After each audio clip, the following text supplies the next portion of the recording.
Bienvenue,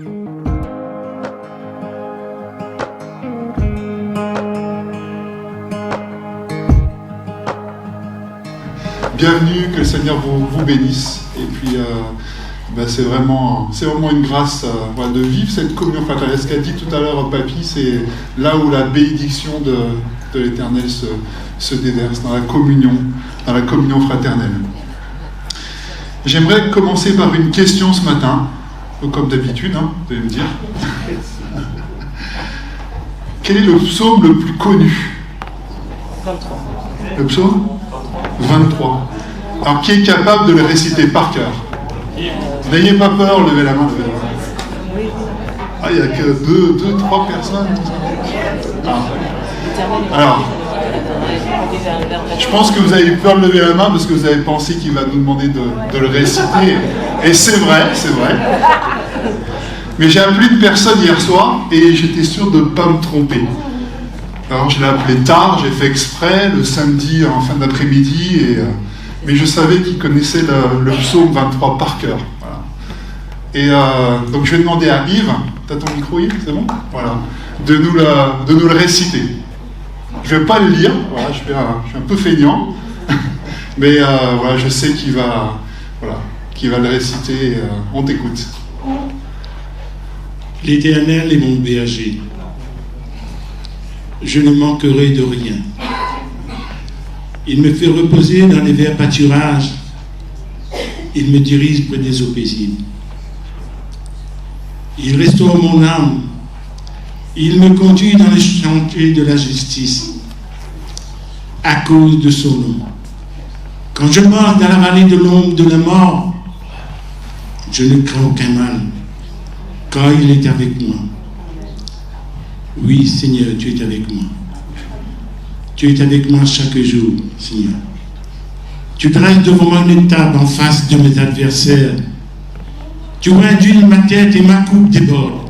Et cette coupe déborde pour toi, Seigneur. Oui, le bonheur et la grâce m'accompagneront tous les jours de ma vie. Tous les jours de ma vie. Et j'habiterai dans la maison de mon Dieu pour toujours. Il est mon Dieu, je le crois. Même si je balbutie un peu, je manque des mots, je manque du vocabulaire. Mais je sais que tu es mon Dieu, Jésus. Et tu es notre Dieu. Tu es notre berger à tous. Merci, Seigneur, de me rappeler à moi et à mes frères et mes sœurs bien-aimés pour ta gloire. Amen. Amen. Bon, il a rajouté quelques versets. Mais c'est important. C'est un jour, il y a deux hommes qui sont venus réciter le psaume 23 devant une foule. Et le premier était un acteur. Et avec une grande éloquence, il a récité le psaume 23. Et tout le monde s'est mis à applaudir. Parce que c'était vraiment super beau, tout ça. Et ensuite, il y a un pasteur, un vieux pasteur qui est venu. Et qui a récité le psaume 23. Et là, personne n'a applaudi. La salle était silencieuse. Et à la fin, il y a un journaliste qui était là, qui a été vers cet acteur et qui lui a dit « Vous avez vu, ces personnes vous ont applaudi. Et pourquoi elles n'ont pas applaudi ce vieux pasteur là, qui était venu réciter le psaume 23 ?» Et cet acteur a dit « Moi, je l'ai récité avec beaucoup d'éloquence, d'entraînement, tout ça, mais lui, il a récité parce qu'il connaît la personne qui est derrière. Il connaissait la personne, il connaissait le berger. Il ne connaissait pas simplement ce texte par cœur, mais il connaissait le berger. Et c'est ce qui est important ce matin, c'est connaître le berger. Dans ce psaume 23, David nous décrit sa relation avec Dieu, son intimité avec Dieu. Et pour illustrer cette intimité, cette relation, il va utiliser l'image du berger. On connaît Dieu comme notre rocher, notre forteresse, notre abri, le roi des rois, le seigneur des seigneurs. On pourrait donner beaucoup de qualificatifs à Dieu, mais dans ce texte ici, David dépeint Dieu comme son berger. La première fois où Dieu est dépeint et présenté comme le berger, c'est Jacob. Jacob qui bénit Joseph dans Genèse 48 au verset 15. en utilisant ces mots, que le Dieu en présence duquel ont marché mes pères, Abraham, Isaac, que le Dieu qui est mon berger, littéralement ça veut dire le Dieu qui me fait paître, le Dieu qui prend soin de moi depuis que j'existe jusqu'à ce jour. Il bénissait de son fils Joseph en utilisant ce terme de berger. Le métier de berger et l'image du berger était très connue en Israël, très connue. Abraham était un berger, Isaac, Jacob et ses fils étaient des bergers. Moïse était un berger et David, qui a écrit ce psaume, était lui aussi un berger, avant d'être un roi. Donc l'image du berger, elle est vraiment pas parlante à cette époque pour un Hébreu. Une fois, nous, on vit en ville, qui a croisé déjà un berger dans sa vie? On n'est pas si nombreux que ça. Donc on a des images, on peut mais croiser vraiment un berger, savoir ce que c'est un berger. Pour un Hébreu, vraiment, à l'époque, ça voulait dire vraiment quelque chose. Et David, quand il utilise le terme berger, il connaît parfaitement son métier. Il sait de quoi il parle. Il peut s'appuyer sur sa propre existence. Un jour, quand Samuel avait été envoyé par Dieu pour choisir un roi, il y avait plein de jeunes hommes ici qui étaient là, alignés, et le Seigneur a dit non, c'est aucun d'eux. Et il a demandé au père, mais ce sont là tous tes fils. Il a dit, non, j'en ai encore un qui est dans les champs encore, il est en train de garder les brebis. Et dès son plus jeune âge, David a été un berger. Et j'aimerais voir avec vous ce matin comment notre Dieu se manifeste-t-il dans la vie de chaque chrétien, dans notre vie, comme un berger.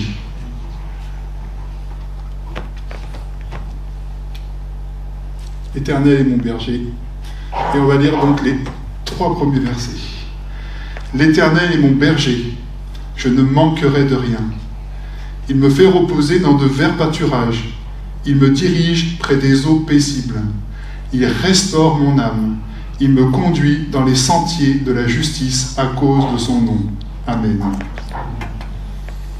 Il me fait reposer dans de verts pâturages. Il me dirige près des eaux paisibles.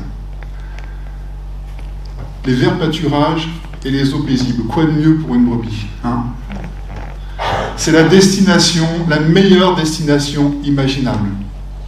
Dans un environnement sec et rocailleux, parce que quand on va en Israël, tout ça, on a beaucoup des déserts, tout ça, le climat assez chaud, c'est un lieu de rafraîchissement, de repos, de guérison. Et pour être en bonne santé, une brebis a besoin de bonne nourriture, des verts pâturages, d'eau, des eaux paisibles et de repos. Il me fait reposer dans de verts pâturages, il me dirige près des eaux paisibles. Alors comment le berger va conduire sa brebis, son troupeau, près de ses pâturages, près de ses eaux? Il n'y va pas à l'aveuglette. Il n'y va pas comme ça, tiens, on va passer par là aujourd'hui, on va voir ce que ça donne, et puis... si j'ai un troupeau, j'en ai 1000, si je perds 3 ou 4 brebis, c'est pas grave. Non, c'est pas ça. Le berger a étudié minutieusement le terrain avant d'y faire passer son troupeau, pour éviter justement les endroits dangereux, les ravins, les crevasses, et pour l'amener à un point d'eau et à un vert pâturage. Le berger a étudié minutieusement le chemin. Le berger conduit son troupeau au bon endroit, et surtout par les bons chemins. Il connaît le chemin des pâturages bien verts et des eaux paisibles. Et refuser de le suivre, pour une brebis, c'est aller contre son propre intérêt, et risquer de se perdre, de s'en éloigner, de tourner en rond pendant des heures, de ne jamais trouver en fait ces verts pâturages et ces eaux. David va ensuite dire « Il restaure mon âme ». On est toujours dans cette logique de direction, le Seigneur qui nous conduit, notre berger qui nous conduit. Le verbe restaurer a plusieurs sens différents, mais complémentaires. D'abord, il veut dire reprendre des forces, ranimer le courage, et réconforter celui ou celle qui est fatigué, celui ou celle qui est abattu, qui est affaibli. C'est ce qui se passe dans les verts pâturages, c'est ce qui se passe près des eaux paisibles. Mais le verbe veut également dire réparer, et c'est ce que désire notre berger. Il veut nous rénover, nous ramener à notre état intérieur. Restaurer, c'est encore plus fort que réparer. Parce que moi, je répare des choses, mais elles ne sont pas très jolies quand je les... Après, ça fonctionne, c'est réparé, ouais, mais bon, c'est rafistolé. Mais là, il utilise le mot restaurer. C'est comme un artiste. Des fois, on va dans des endroits où les gens ont retrouvé en fait des objets et qu'ils ont restaurés. Et en fait, on ne fait pas la différence. On va dire, mais cet objet, qu'est-ce qu'il avait en fait? Parce qu'on ne voit plus la fissure, la fracture, ce qui était cassé. Parce que le Seigneur et le berger restaurent. Il restaure mon âme. Et un dernier sens, le verbe restaurer signifie aussi ramener. Quand Dieu dirige, comme mon berger me conduit, c'est aussi pour me ramener. Le berger ramène sa brebis. Il ramène l'âme de David quand il s'éloigne du sentier de la justice. Le Seigneur le ramène sur ce sentier et il le fait quelle que soit la raison de sa chute. Ça me fait penser à ce berger. Tout le monde connaît ce passage dans la Bible où ce berger va laisser 99 brebis. Il avait 100 brebis. 99 brebis, et il y en a une qui s'est égarée. Il aurait pu se dire, bon, ça va, il m'en reste 99. Alors je vais rester là, je vais bien les surveiller, et puis je vais faire attention de ne pas en perdre une de plus. Mais en fait, ce berger-là ne fait pas du tout ça. Il va chercher cette 100e brebis, et il la ramène. Il la ramène. Il restaure mon âme. Ça veut dire qu'il ramène mon âme. Pourquoi ? Parce que chacune de ces brebis a un prix immense à ses yeux. Il me fait reposer. Dieu a promis de donner du repos à son peuple. Qui a besoin de repos ce matin ? On est tous fatigués. Pourtant, on s'est reposé quelques jours, là, mais on est fatigués. Dieu a promis de donner du repos à son peuple. Dans 1 Roi, au chapitre 8, au verset 56, il est dit « Béni soit l'Éternel qui a donné du repos à son peuple Israël, selon tout ce qu'il avait dit.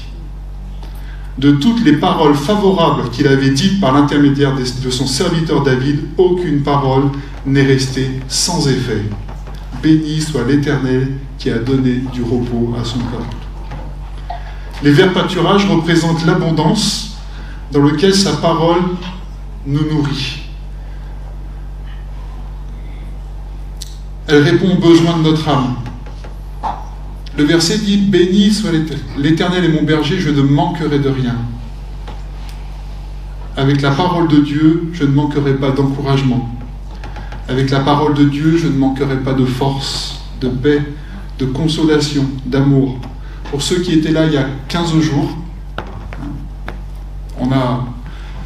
j'ai prêché sur 2 Timothée 3, qui disait que la parole de Dieu est utile pour enseigner, pour convaincre. La parole de Dieu. Les eaux paisibles parlent de cette paix intérieure qu'il nous donne. Il a promis de guider son peuple. Pourquoi il a promis de nous guider ? Parce que Dieu a un plan pour chacune de nos vies. Et encore plus, Dieu a un plan, mais il veut le communiquer. Ça servirait à quoi si Dieu avait un plan et qu'on n'était pas capable de le savoir, de le connaître ? Mais Dieu a un plan et veut nous le communiquer. Il veut nous guider. Il a un plan pour chacun de nous, pour chacun de ses enfants. Et le berger veut le meilleur pour ses brebis. Quand il conduit son troupeau, il le conduit vers les verts pâturages. Il le conduit vers les eaux paisibles. Il ne le conduit pas vers les ravins, vers le désert, tout ça. Ça peut être des passages, et on verra tout à l'heure, mais il conduit son troupeau, il conduit ses enfants, il conduit ses brebis vers les verts pâturages, vers le meilleur. Dieu veut nous guider comme un père va guider ses enfants. Il veut nous guider avec sa parole et le Saint-Esprit. Il nous dirige et nous conduit car il cherche à manifester sa gloire. À la fin, les derniers mots, à cause de son nom, il nous conduit pour manifester sa gloire. Je vais vous raconter une histoire. On n'est pas du tout dans le domaine des brebis, des moutons. On est plutôt dans le domaine de l'aviation. Et cette histoire se passe à Noël. Un soldat qui doit rentrer dans sa famille pour la permission de Noël. C'est un aviateur, donc il va prendre un avion et traverser la mer du Nord. Et pour rentrer, il a exactement 66 km à faire. Et son chef lui a dit, bon, c'est bon, tu as 80 km de carburant, donc il n'y aura pas de souci, tu vas y arriver. Alors il décolle, il survole les champs, et bientôt il se retrouve au-dessus de la mer. Et quand vous êtes en plein milieu de la mer, que ce soit en avion, en bateau, il n'y a pas de repère. Tout est pareil, hein, on ne peut pas se diriger avec une montagne, avec un monument, voilà, il n'y a pas de repère. Jusqu'au moment où tout se passe bien, jusqu'au moment où le compas de son avion tombe en panne. Il y a des aviateurs ici? Non, c'est bon. Le compas fonctionne comme une boussole. Il indique en permanence le nord magnétique et permet au pilote de garder le cap. Mais là, plus rien. Grosse panne électrique. Plus rien ne fonctionne sur son appareil. Alors il est impossible pour lui de s'orienter, de savoir dans quelle direction se diriger. Et il lance plusieurs appels, plusieurs SOS, mais même sa radio, lui, n'arrive pas à envoyer de message. Ça ne fonctionne plus rien du tout. Et là, il voit la jauge de carburant qui commence à descendre. Et à un moment, il ne lui reste plus que 5 minutes de vol. 5 minutes.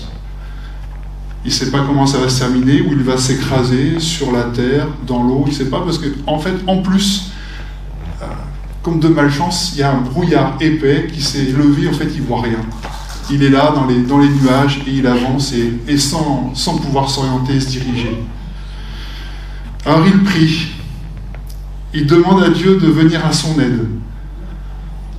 Et puis il écrit aussi une lettre d'adieu à sa fiancée, parce qu'il pense qu'il va jamais la revoir. Et il décide de descendre pour économiser du carburant. Et c'est alors qu'il aperçoit sur sa droite un autre avion volant dans la même direction que lui. Alors un contact difficile s'établit parce que lui ne peut pas, il entend ce que dit l'autre pilote, mais lui ne peut pas lui parler, donc il lui parle par des signes, tout ça, donc ils arrivent quand même à se comprendre. Et ce pilote lui dit, suis-moi, et je vais t'aider à atterrir. Et il le guide, et il ne voit rien. Il se fait guider uniquement en fait, par les paroles du pilote. Il est là dans son avion, il lui dit tourne à droite, tourne à gauche, descends. Et là il lui dit on descend de 150 mètres toutes les minutes. Maintenant sors ton train d'atterrissage. Maintenant maintiens le cap que tu vas atterrir dans quelques secondes. Il ne sait pas, il est là, il n'y a que des nuages. Il lui dit tu vas atterrir dans quelques secondes. Et tout à coup, il sent les roues de son avion entrer en contact avec la piste d'atterrissage. Il est sauvé. Il est sauvé. Ça, c'est un petit court-métrage qui a été fait pour parler en fait des héros pendant la Seconde Guerre mondiale. Ces pilotes, en fait, il y a eu beaucoup de batailles dans les airs, de nombreux pilotes sont morts, et il est dit qu'il y en aurait eu bien plus si les pilotes courageux n'étaient pas allés à la rencontre des pilotes à bord de leur avion touché au combat, défaillant pour les guider vers les pistes d'atterrissage. Et ces pilotes-là, qui partaient chercher en fait ces autres avions, qui ne savaient plus se diriger, qui ne savaient plus voler, qui n'auraient peut-être pas eu la force, en fait, assez de carburant, assez de... Voilà, pour rejoindre tel ou tel terrain d'aviation, ces pilotes étaient appelés des bergers. Des bergers.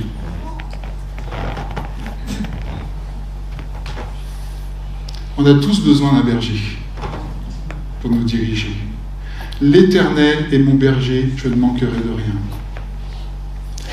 Alors c'est un verset qui a réconforté beaucoup de monde, qui apporte avec lui toute une suite de promesses.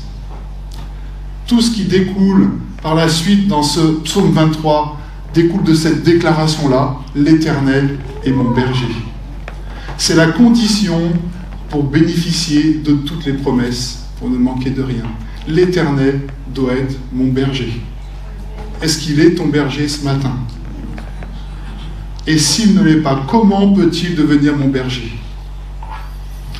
Le psaume 23 est placé dans un ensemble de 3 psaumes, le psaume 22, 23 et 24, et les théologiens disent que ce sont les psaumes du berger, parce qu'ils vont présenter le berger de 3 façons différentes.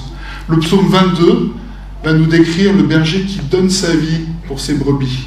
Il décrit la croix qu'a subi le berger. Ils ont percé mes mains, ils ont percé mes pieds, ils ont partagé mes vêtements. Le psaume 23 décrit le berger qui prend soin de ses brebis, qui satisfait leurs besoins. Et enfin, le psaume 24 parle en fait du souverain berger, qui règne, du roi de gloire triomphant, qui régnera pour toujours. Et comme le placement de ces psaumes dans la parole de Dieu, je dirais tout simplement, il faut d'abord connaître Jésus comme son sauveur. Il faut déjà connaître Jésus comme son sauveur. Il faut connaître Christ qui est appelé le bon berger dans la parole de Dieu. Pourquoi lui et pas un autre, vous allez me dire. Parce que la parole de Dieu dit qu'il est le bon berger, qui donne sa vie pour ses brebis. Il donne sa vie pour ses brebis. Jésus fait la comparaison dans Jean, il dit, le bon berger, lui, va donner sa vie. Celui qui n'est pas le bon berger, quand il va y avoir un danger, il va prendre la poudre d'escampette, il va abandonner les brebis. Mais Jésus dit non, moi je ne les abandonne pas, et je vais même jusqu'à donner ma vie pour les brebis. Le bon berger connaît ses brebis, et elles connaissent sa voix. Et le bon berger qui cherche sa brebis, perdue sans relâche, qui la ramène avec tendresse. Il ne la frappe pas, il ne la pousse pas rudement, mais la parabole nous dit, dans Luc, qu'il la porte sur ses épaules. Il la porte sur ses épaules. Vous avez déjà porté une brebis? Ça doit être lourd, je pense. Mais même si la brebis n'a pas la force de revenir, il va la porter sur ses épaules. Il ne les abandonne pas. David, quand il est avant d'aller affronter Goliath, parce que c'était un jeune où il dit, mais t'as vu Goliath, la taille, et toi, tu vas te faire tuer en moins de 5 minutes. Et David, non, il dit, moi, quand j'étais berger, et qu'un lion ou un ours, venait enlever une brebis, il poursuivait l'ours, il poursuivait le lion, et il allait arracher la brebis qui était dans la gueule de l'animal. Le bon berger n'abandonne pas ses brebis, parce qu'elles ont tellement de prix à ses yeux. Le bon berger nous dirige, nous conduit avec la parole de Dieu et le Saint-Esprit. C'est une erreur de croire que d'être guidé est une question tout simplement d'inspiration intérieure. Le Saint-Esprit m'a dit, mais je dois vérifier avec la parole de Dieu. C'est James Baker, dans le livre Connaître Dieu, qui a écrit « Les directives essentielles que Dieu nous donne pour diriger notre vie ne nous viennent pas sous la forme d'inspiration personnelle, étrangère à l'Écriture. L'Écriture que le Saint-Esprit illumine pour que nous puissions la comprendre et l'appliquer à notre vie. C'est comme ça que le Seigneur va nous diriger. C'est comme ça que notre bon berger va nous diriger, avec la parole de Dieu et par le Saint-Esprit. C'est toujours dans le cadre de ce que dit l'Écriture que Dieu nous inspire, que Dieu nous dirige, que Dieu nous conduit, pour trouver la bonne direction dans nos vies. L'Esprit nous conduit selon les principes établis par l'Écriture. Il me conduit dans les sentiers de la justice. Sans le berger, on ressemble à cet avion, perdu, sans repère, incapable de trouver la bonne direction pour nos vies. Et nous avons besoin du berger pour trouver le bon chemin. Le Seigneur dit, dans sa parole, c'est David qui l'a écrit aussi dans un autre psaume, « Je t'instruirai et je te montrerai la voie que tu dois suivre. » C'est le psaume 32, verset 8. Le psaume 32, c'est un psaume qui parle de la repentance de David. Un psaume qui exprime la repentance d'un pécheur, ce qui signifie que même après nos échecs, même après nos fautes, nos chutes, quand on s'est trompé de direction, le Seigneur, il est là. Il nous ramène. Il a un plan pour nos vies. Il a un plan pour ceux qui lui appartiennent. Il a un plan pour ses brebis, même la 100e. Le Seigneur veut restaurer notre âme. Il veut nous ramener dans le sentier de la justice. Alors peut-être que ce matin, tu te sens à sec dans ta vie, et l'Éternel veut te conduire près des eaux paisibles. Tu te sens épuisé, il veut te donner du repos dans les verts pâturages. Alors je te dirais ce matin, laisse le Seigneur te diriger. Laisse le Seigneur te conduire. Laisse le Seigneur restaurer ton âme. Notre Dieu est un guide digne de confiance, le seul que nous devrions suivre. Lorsqu'on vit avec Dieu, on ne manque de rien. Si Jésus devient ton berger, tu ne manqueras pas de joie, tu ne manqueras pas d'assurance, tu ne manqueras pas d'amour sans condition, sans limite, tu ne manqueras pas de sa présence. Une vie auprès de lui est comparable à de verts pâturages, est comparable à des eaux paisibles. Amen. Voyons maintenant notre second point.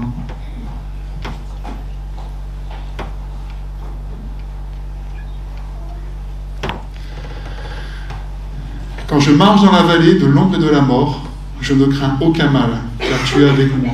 Ta houlette et ton bâton, voilà mon réconfort. Dans d'autres versions, ta houlette et ton bâton me rassurent. C'est le verset 4. L'Éternel est mon berger, parce que mon berger me protège. Quand je marche dans la vallée de l'ombre et de la mort, je ne crains aucun mal, car tu es avec moi. On passe des verts pâturages aux eaux paisibles à la vallée de l'ombre et de la mort. Pourquoi le berger nous conduit dans ces endroits-là? Tout à l'heure, je pense que c'est le temps de boire.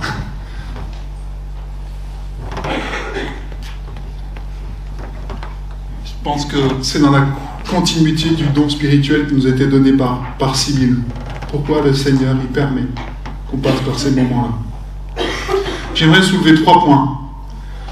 Rapidement, cette vallée porte un nom. Un nom qui effraie. C'est une vallée spacieuse. Ce n'est pas une vallée, spacieuse, large et lumineuse, où il fait bon se promener. On ne va pas partir en vacances là-bas. Mais elle est plutôt étroite, sans lumière. Et surtout, c'est une vallée où on n'a aucune envie d'y rester. Aucune envie. C'est une vallée que l'on veut traverser rapidement, même éviter, et on a l'impression d'être seul, coupé du monde et même de Dieu. Mais cette vallée est un passage obligé pour chacun.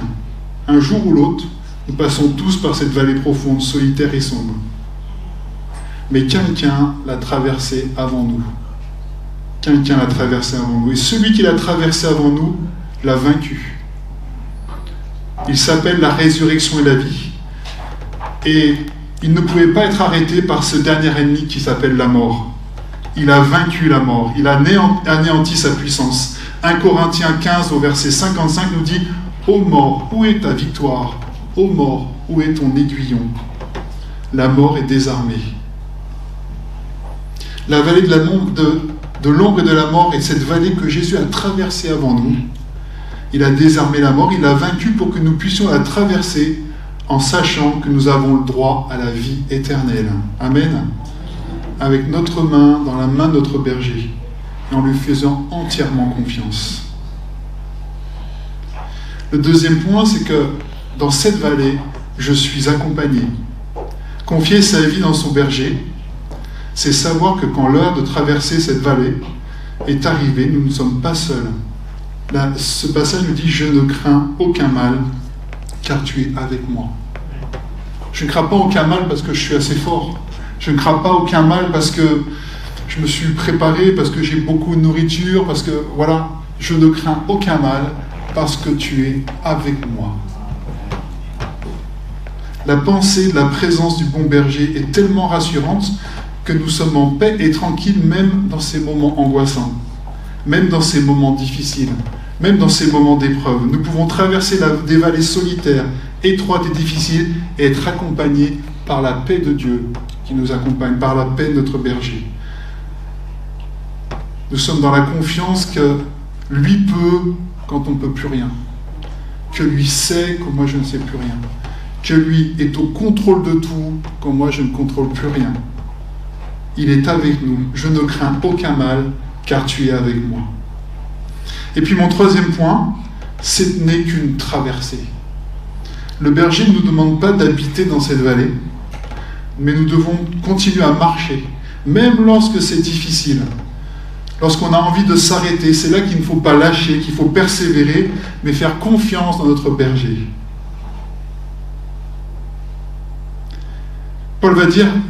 David va dire un peu plus loin, je suis toujours dans ma prédication d'il y a 15 jours, Ta houlette et ton bâton me rassurent. La brebis a trouvé le réconfort dans le berger, armé de sa houlette et de son bâton.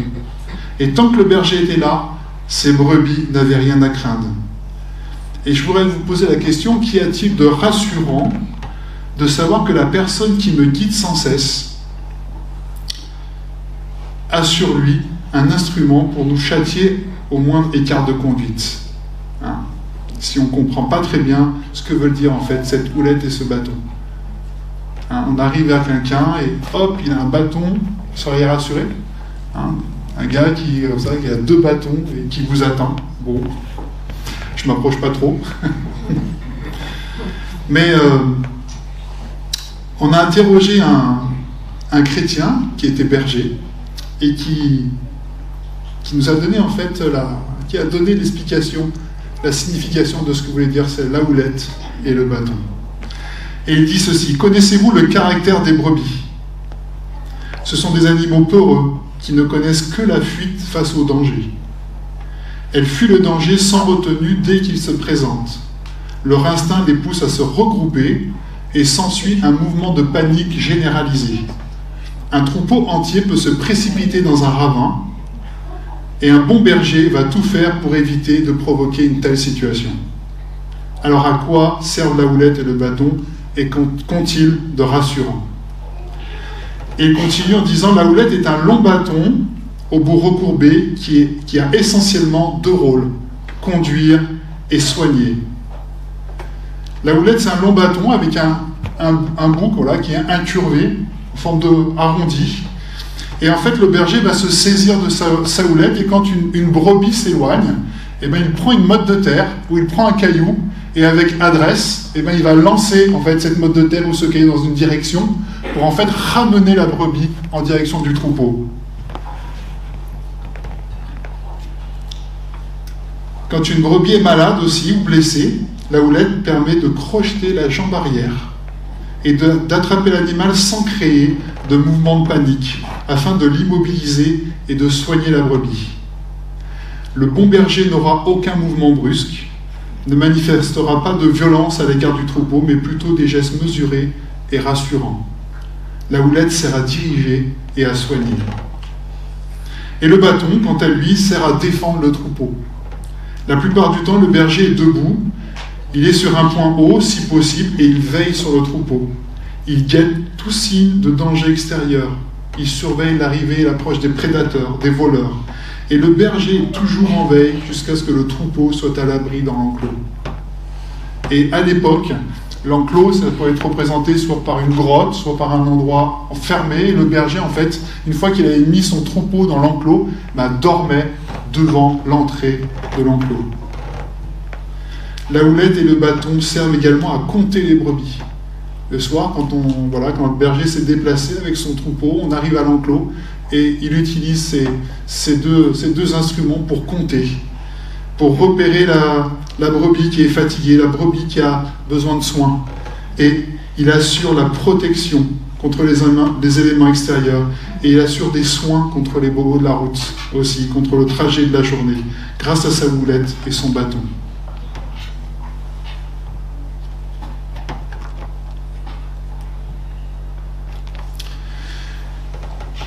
Le choix de la bonne direction ne va pas toujours se trouver confirmé par une marche paisible. Tout à l'heure, je vous parlais des verts pâturages, je vous parlais des eaux paisibles, et là on se retrouve dans la vallée de l'ombre de la mort. Est-ce que ça veut dire que c'est pas la direction, je ne suis pas dans la direction de Dieu? Est-ce que je ne suis pas plus dirigé par Dieu dans ces moments-là? Pas du tout. Suivre la voie de Dieu, que Dieu nous trace, mène inévitablement à des difficultés, à des afflictions, à des déserts, à des sols rocailleux, à des vallées de l'ombre et de la mort. Il y a 15 jours, je vous parlais de Paul, qui était en prison. C'est Dieu qui l'avait conduit ici. Et de nombreuses fois, Paul a été en prison. Paul aurait pu dire, tiens, je suis en prison, non, c'est pas la volonté de Dieu, je suis pas au bon endroit, j'arrête et je vais ailleurs. Mais Paul savait se laisser diriger par Dieu. Et Dieu l'a conduit parfois jusqu'à la prison, où il a pu témoigner de l'Évangile, où il a pu écrire aussi les lettres qui nous enseignent aujourd'hui. Mais rappelons-nous surtout de Jésus. Aucune vie humaine n'a jamais été à ce point guidée, dirigée par Dieu. Aucune vie. Aucun être humain pourtant n'a mérité, comme lui, le nom d'homme de douleur. Mis à l'écart par sa famille, il a subi l'hostilité des religieux, il a été arrêté, et il est mort sur une croix. Alors que toute sa vie, il a été dirigé et conduit par Dieu. On préférait contourner la vallée pour rester en toute sécurité. Mais les hommes et les femmes qui ont Jésus comme berger peuvent entrer dans cette vallée sans crainte. Parce que le Seigneur est constamment avec nous. Même dans les vallées de l'ombre et de la mort, il y pénètre avec nous. Il ne dit pas « vas-y tout seul, débrouille-toi ». Non, je suis avec toi. Il nous conduit, même dans ces vallées-là. Il nous assure de sa présence.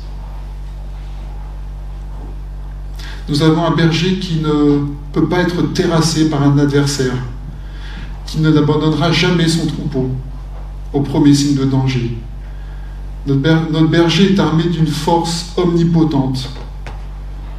La vallée de l'ombre de la mort ne l'effraie pas, car il est le Seigneur. Il l'a vaincu, il est même le Seigneur de cette vallée-là. Préfériez-vous vivre au sommet de la montagne, sans Dieu, ou traverser la vallée sombre avec lui? Je vous laisse cette question. Il nous donne, il nous dirige, il prend soin de nous, il nous protège. Et j'aimerais voir avec vous maintenant mon dernier point.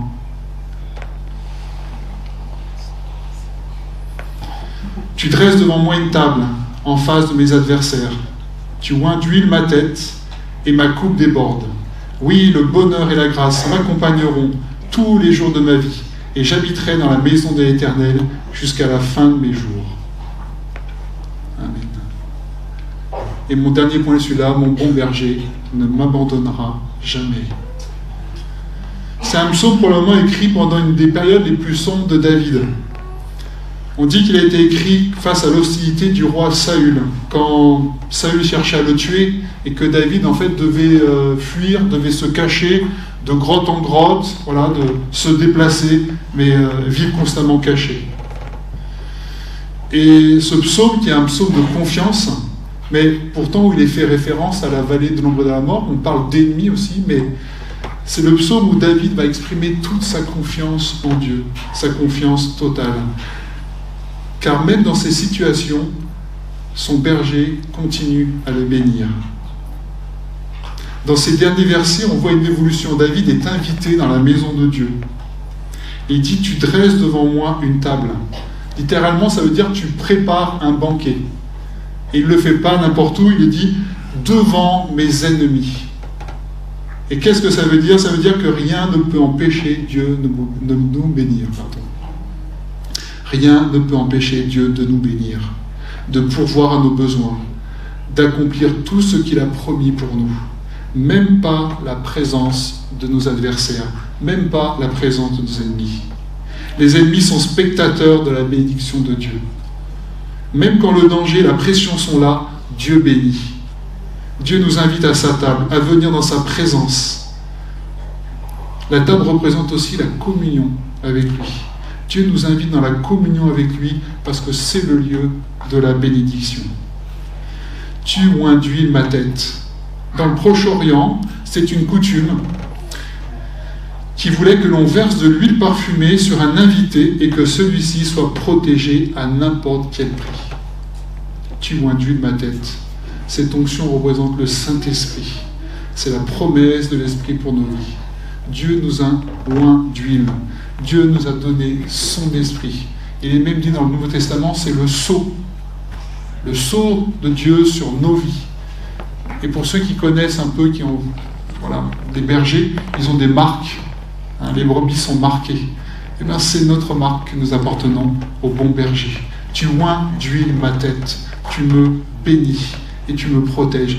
Et il va plus loin, il dit ma coupe déborde. Ma coupe déborde. Ce n'est pas une petite bénédiction, une bénédiction avec la moitié de la coupe, mais ma coupe déborde. Tu me bénis, tu me bénis. Cette coupe représente l'abondance de la bénédiction de Dieu. Dans ces derniers versets, David aussi parle de son espérance. tu ne m'abandonneras jamais. Il proclame son assurance, sa confiance totale dans son berger. Remarquez le début de ce psaume qui est au présent, et à partir du verset 6, on passe au futur. Le psalmiste parle du futur, car ce verset représente l'espérance du croyant. Tu ne m'abandonneras jamais. Et cette espérance, elle commence dans cette vie. Elle commence aujourd'hui. Le bonheur et la grâce m'accompagneront tous les jours de ma vie. Quelle parole de confiance, quelle parole de foi. Si j'ai le bonheur et si j'ai la grâce qui m'accompagne chaque jour, tout va bien avec mon berger. Je peux continuer à marcher, à avancer. Et David, dans son assurance, va proclamer la certitude inébranlable que Dieu sera toujours avec lui. J'habiterai dans ta maison. Le bon berger va le conduire jusqu'au bout. Là, pour l'instant, il est sur la terre. Il parle de son présent, mais il sait que le bon berger va le conduire jusqu'au bout. Et c'est ce qu'il va faire pour chacun de nous ce matin. Pour chacun de nous qui l'avons accepté d'abord comme Seigneur et comme Sauveur. Pour chacun de nous pour lequel il est aujourd'hui le berger, le bon berger. Il va nous conduire jusqu'au bout, quoi qu'il arrive. C'est Paul qui dit un jour que rien ne nous séparera de l'amour de Dieu. Et puis il va citer les autorités, les puissances, les dominations, tout ça. Rien ne nous séparera de l'amour de Dieu. Il va nous conduire jusqu'au bout. J'aimerais rappeler le groupe de louanges. Et puis, si les personnes qui ont été désignées pour la Sainte Seine peuvent aller se préparer. Le psaume 23 est un précieux encouragement pour une âme qui vit auprès du Seigneur et qui bénéficie de sa bonté et de ses soins. Et derrière tous ces soins, derrière ce psaume, derrière ces bénédictions, il est important de reconnaître celui qui est derrière ce psaume, le bon berger, c'est-à-dire Christ.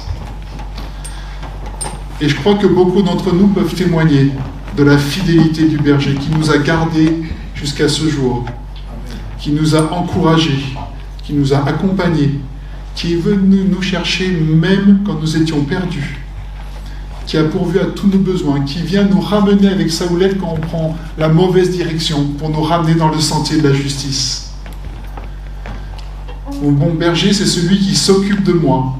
C'est un berger parfait en toutes choses, qui a payé un prix infini pour ses brebis, par ses souffrances, par sa mort sur la croix. Et nous pouvons ce matin nous confier sereinement dans notre berger, qui est pleinement capable de nous diriger, de nous restaurer, de nous secourir, de nous protéger et de nous bénir. Il veille sur chacun d'entre nous et attendra que nous soyons tous au bon port, que nous soyons tous arrivés dans sa présence avec lui au ciel afin de se reposer. Amen.